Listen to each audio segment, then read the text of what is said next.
Hello, everybody. Today is a day of review. Yes, your favorite thing in the world, the Golden Study Sheet. Okay, so before we get into the Golden Study Sheet, I would like to take a look at the 2-day lesson you guys had to complete over the last couple of days.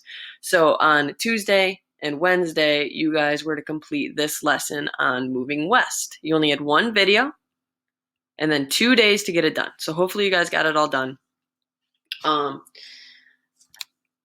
So the gold rush you guys talked about or read about or watched a video about, and then the Mormons you also talked about or read about. Now, instead of just going over that, what I'm actually going to do is take you to a week of need to knows. So switching over to a different tab here. Okay, so just like the last 2 weeks, I created this week 3 need to know. So what you guys needed to get out of the last 3 days is all on this page. Just like the other two, I'm going to post these on your Schoology page, and you guys can use them as a reference when you go to study or whatever. So this will include what you guys talked about this, obviously yesterday and the day before. So the first thing, on Monday, you reviewed the Mexican War and some geography. So we're going to talk really quickly about that once again, the causes and effects of the Mexican War. The causes are listed in red. So obviously the manifest destiny, our desire to expand west, is going to create some problems with Mexico considering they own some of that land and we want it. Texas being annexed. So Texas was really our first victory with Mexico. Texas was originally owned by Mexico. And then as you remember, Texans fought for their independence. They lost at the Alamo, but used it to pump themselves up. And they got that victory at the next battle in which they gained their independence. And eventually, many years later, become a state. Another thing was border disagreements. So once we did obtain Texas, once they were annexed, there was still a disagreement on where the border ended and began. Those are going to cause issues, as well as growing tension. So if you remember that Santa Fe trail that led out to California, that was causing problems because we were using that trail to trade, but then people started settling along it, and it wasn't necessarily our land, so that also caused problems. Finally, the effects of the Mexican War. U.S. gaining land. Obviously, the Mexican cession was a big piece. That included California, Texas, and other present-day states. That Mexican cession was basically won during that Mexican War. Another one that I didn't mention was the Gadsden Purchase. That happens a few years later. We purchase a little piece of land, but it's important that you guys know where the Gadsden Purchase lies, and we're going to go over that in a moment. The next question here has to do with yesterday and Tuesday's lesson. So Tuesday and Wednesday's lesson. Why were people moving on to the Mexican cession? Now, when you see that Mexican cession, know it includes California, which is all the way as far west as we can go, with Oregon being in the north. So 49ers, as they were called, were moving to California to get rich. So the gold rush was pulling people to that area because people wanted to get rich by finding gold. Not many actually were successful in doing this, but they tried. These people moving to California for the gold rush specifically were called 49ers because they went in the year 1849.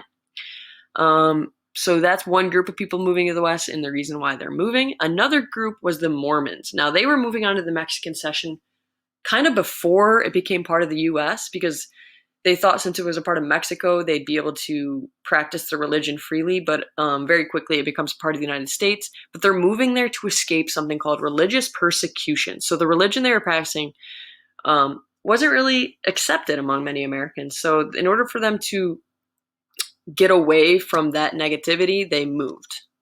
Persecution meaning like people were killed for believing in that religion, or weren't allowed to practice it. It was illegal. So they moved for that reason. That's a big one. That's going to be a question on your assessment for sure. Okay, let's move on to some key vocab.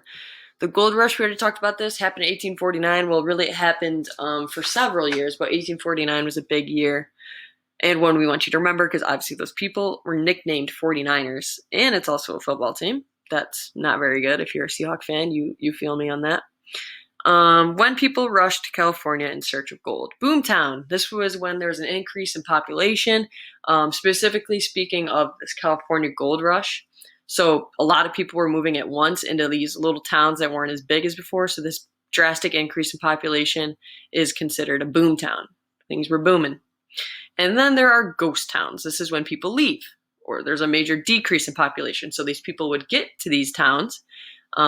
They wouldn't find any gold, so they'd say, all right, we got to move on. So everybody would move out all at once, leaving everything behind. When I think of the word ghost town, I kind of think of like SpongeBob when they show Bikini Bottom and there's like little things, little dust weeds blowing in the wind. Kind of reminds me of that.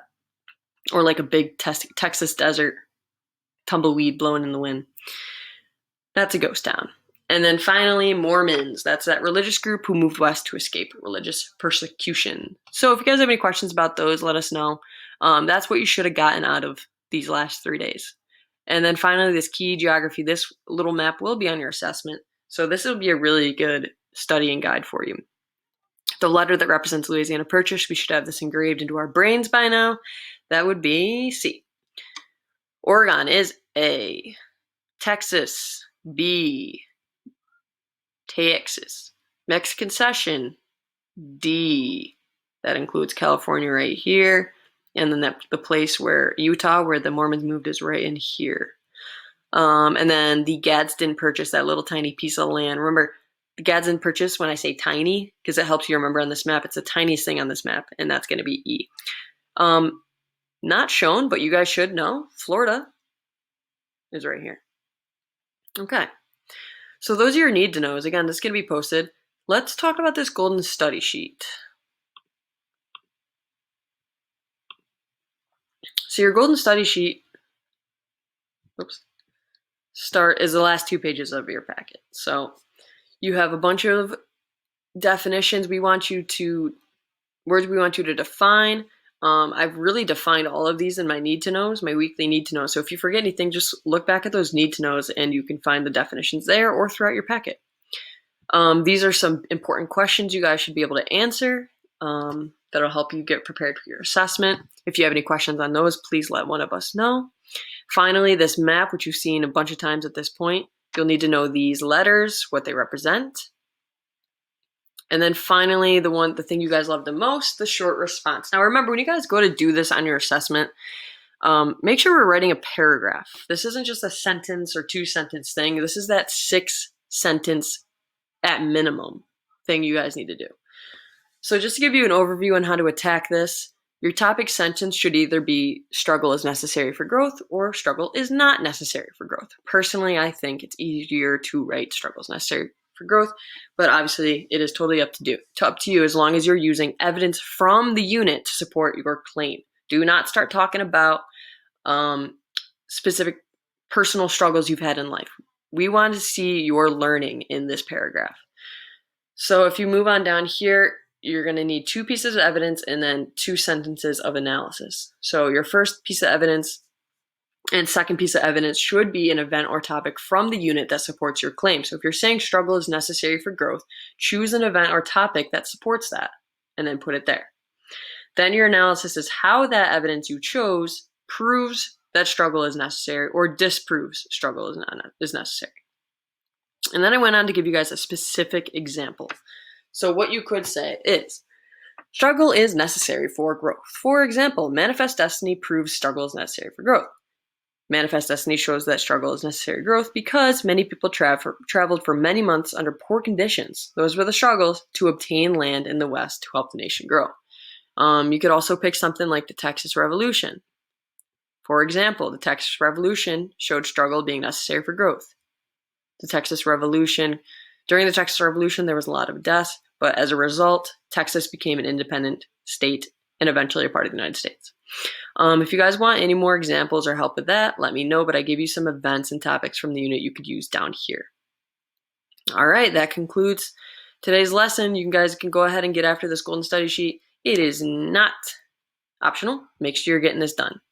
Thanks, and let us know if you have any questions.